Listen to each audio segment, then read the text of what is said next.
All right, let's get out of here, guys. Academy 83 on 3. 1, 2, 3. Academy 83 all in.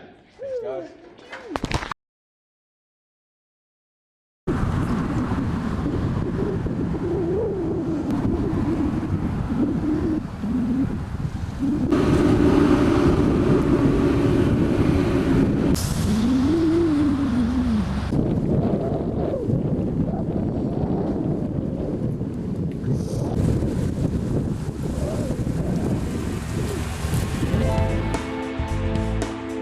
Well, I had a 29-year career, started in 1983 and retired in 2012.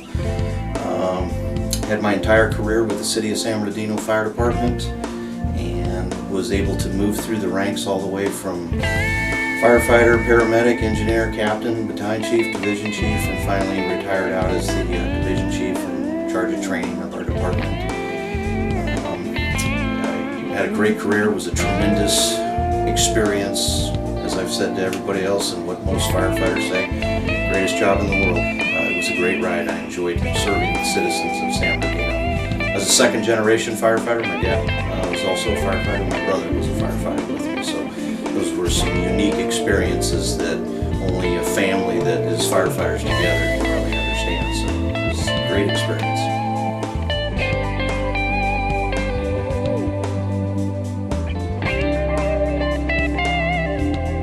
We've had a generation gap always in the workforce. I mean, that's just been the commonplace thing. I think the thing that's different about today compared to previous generations is for the first time in U.S. history, we have 4 generations working side by side. We've never had that before. So that one additional generation in the workforce is just naturally going to create more of a generation gap. We've had tremendous technological changes in the last 15, 20 years. The advent of social media, and Facebook, and all these different things has created a whole different environment in which an older generation really has no concept of that, and a younger generation has no concept of doing it any other way but that way. So that's going to create friction. Learning each other's values, reaching across those generational lines, that's the important thing to be done to reduce that gap. Every generation has had things that they've had to work on. Looking at it objectively, and at least looking back on my career, I would say they've got to have an understanding of the importance of a historical perspective. And we have instant access to everything. We can get whatever we want, whenever we want. You know, that whole joke of, I don't need the history of the answer, I just need the answer. But in reality, in the fire service, you need the history of the answer. You need to understand why we do certain things a certain way. And if that step is missed, then that's a big problem for that generation, because they will have missed the importance of why we do what we do. So having a historical perspective of various things that occur in the fire service is very important. The other important thing is we have a narcissistic epidemic in the country, and that's almost the antithesis of what the fire service is all about. It cannot be that way, and yet we see a lot of that creeping into the fire service. So I'd say those two things, a reduction in narcissism, if that can be done, and I do think that can be done by not lowering our standards, and then making sure that they also have that historical perspective of why we do what we do. And there are some tremendous strengths. I think one of the biggest ones is their ability to use the technology that's there. They're the first generation in our society that has actually grown up with all of it, and they know it better than anybody, and we need to be able to use that technology to our advantage in the fire service.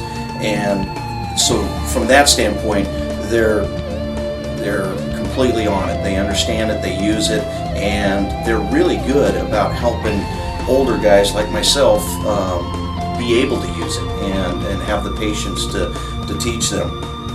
I also think one of the biggest strengths that they have that I've seen over and over and over is the generation as a whole is probably the first generation I've seen that truly has goes above and beyond as far as a commitment to the community, the amount of young people that volunteer their service, give back to the community, I look at it compared to my generation, and it's night and day. I mean, and that's a good thing for the fire service, because that's what the fire service is all about, is being able to give back. So from that standpoint, those are two huge things right there that they bring in that will serve them good and serve the fire service good.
My name is Jesse Aramburo, 22 years old, and I'll be the first generation firefighter for my family.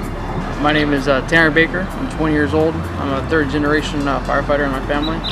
Oscar Bautista. I'm 26 years old. and I'll be the first firefighter in the family. My name is Robert Camarena. I'm 22 years old and I'm first generation firefighter. I'm Joey Camarillo, 19 years old. I'm a second generation firefighter. My father works for the city of Los Angeles. My name is Nate Carlson.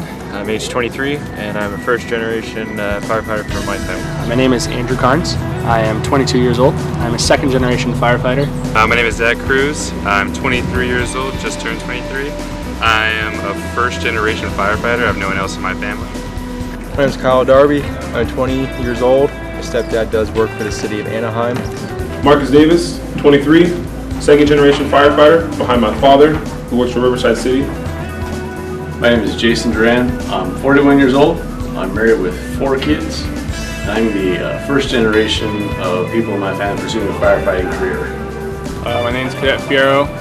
I'm 21 and I'm the first generation firefighter. Cadet Gonzalez. I'm 25 years old and I'm going to be the first generation firefighter in my family.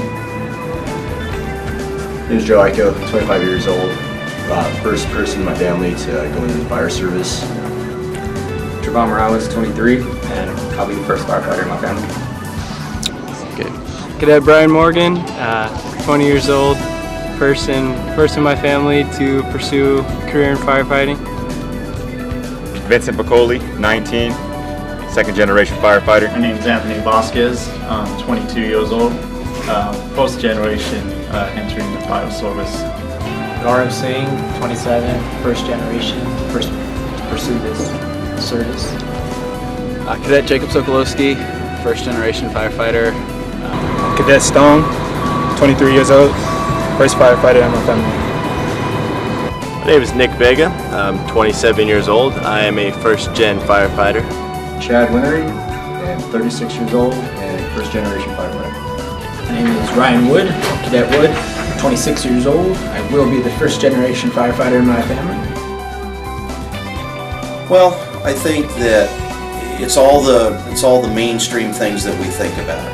Being a hustler, being a team player, having good people skills,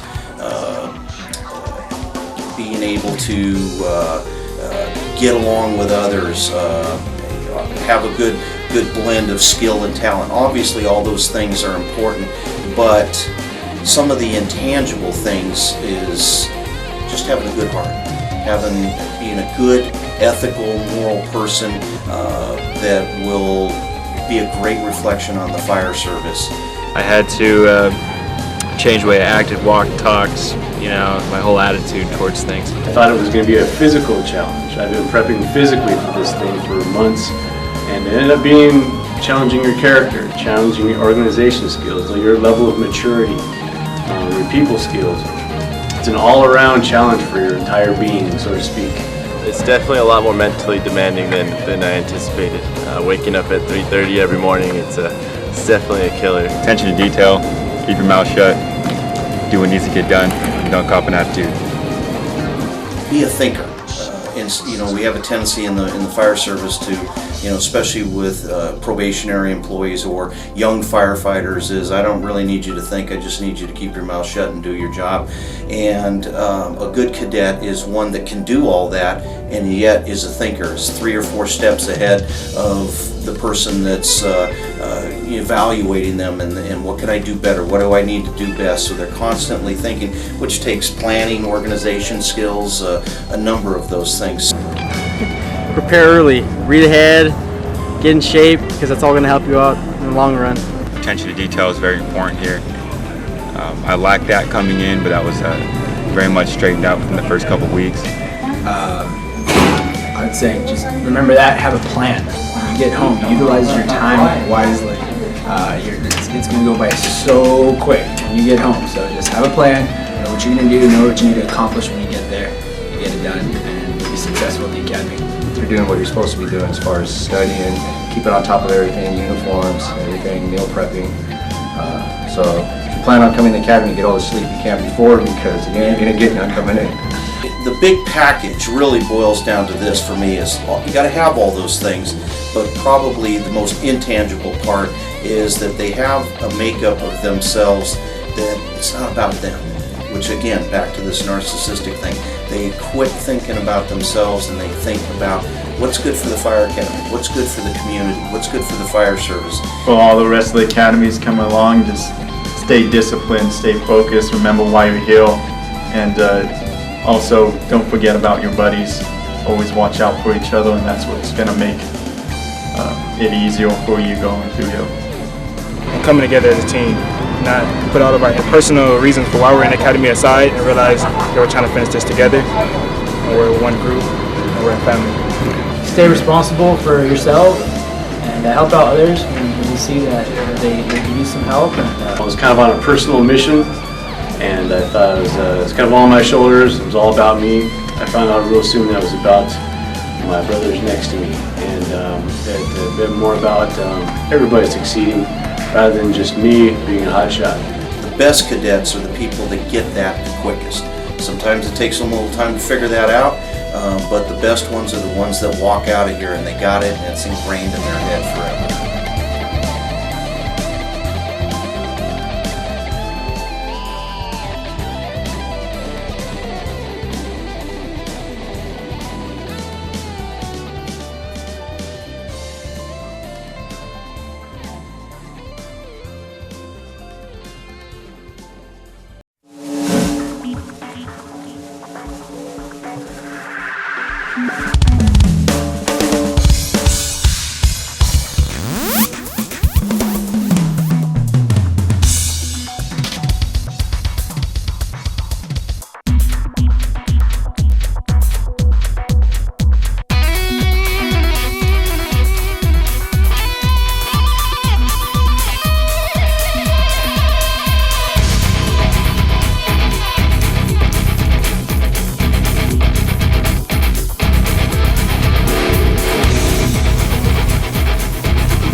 I believe we do have a narcissistic epidemic, and so everybody's part of the society, and now you got a group of people that are coming into a fire academy. I think the only way to deal with it is to be upfront about it, address it right from the get-go, and then have an academy that is very transparent, lays out clearly delineated expectations.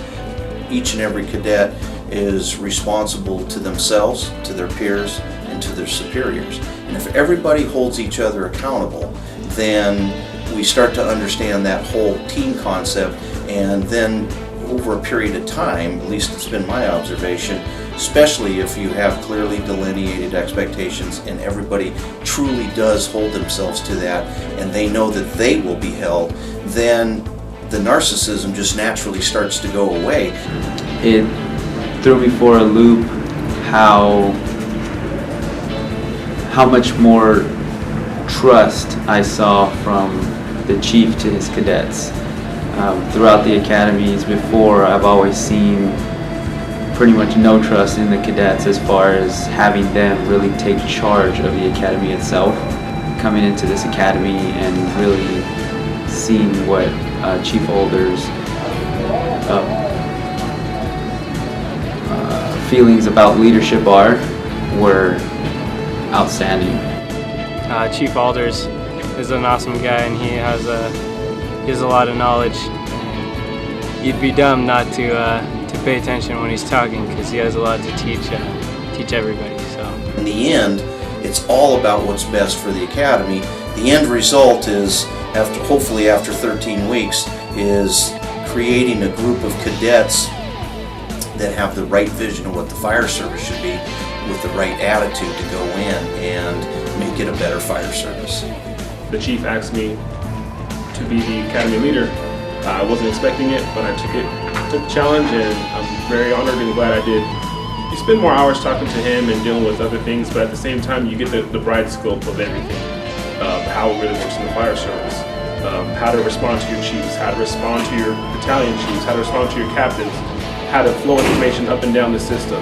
Being a squad leader, I love it. You know, it's definitely an honor. Making sure that my squad is tip-top shape, you know, keeping those guys accountable as well as myself. You know, there are a lot of responsibilities, a lot of things that people don't see, but I wouldn't change it for the world. I love it. One of the biggest changes to me was really learning the difference between leadership and following. It's a good balance to find.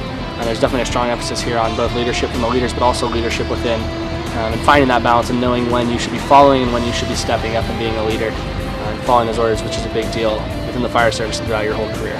You know, it's a natural transition. If you have a group of cadets that have all of those qualities and they're able to put all that together, I think that it will be a good academy. The only other part that comes into that is the instructors and the instructional cadre or the staff. You've got good instructors, they relate to the cadets, they are good role models, they are able to articulate their points in a way in which they can reach across those generational lines. And then the academy as a whole just starts to connect and have a good synergistic effect to it. But again, you know, it's not anything magical, it's nothing special. It's really the cadets, and when you have a group of cadets that come together for a bigger cause than themselves, it just becomes a good academy. Learning to cope with 24 other guys, 25 other guys, and just growing together and coming together as a team. Well, I remember day one, looking around the room, and I thought, I don't know these guys at all. I don't know their names. I don't know where they come from. I just know that they're all Gil. And I thought in a few weeks, I'm gonna know all these guys' names, and we're gonna all be in this academy together. And I was just surprised how quickly we all came along, and we just started helping each other and watching out for each other. But you know, just look at the big picture, and at the end there's a career waiting for you, so just keep that motivation, that drive, and you'll get through this academy just fine. If they want to be successful in the fire service, they want to be future leaders, that it's okay to fail. It's almost a prerequisite to fail. And we have propped up an entire generation with special awards for participation in some of the things that we've done, which has really set them up for failure, especially in the fire service, because it doesn't work that way. It is what it is, and there is no participation awards, and there is, you either got it or you don't, and you're either doing it right or you're not, and that's kind of a wake-up call. So for me, the big thing would be to take that generation and have them understand it's okay to fail. You're gonna fail. That's how the greatest leaders on the face of the earth are the ones that failed, picked themselves up, dusted themselves off, got back up and did it again. And they failed again and got back up. That's what leadership is all about. That's what the fire service is all about. So be less narcissistic and understand that it's okay to fail.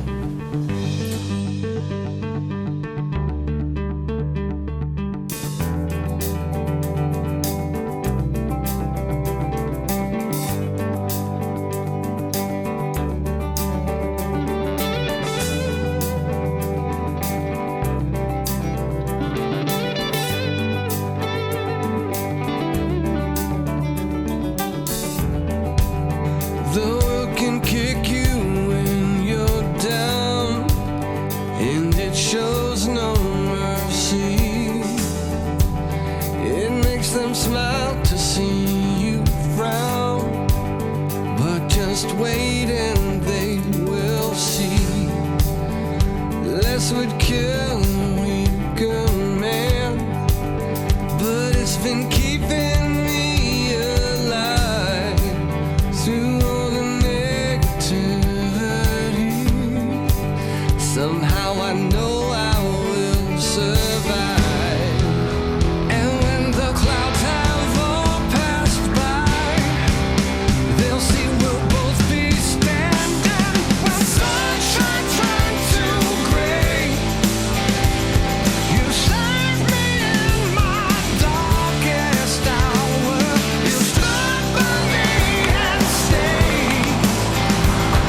late. This is what happens when you carpool with a squad leader. Never again.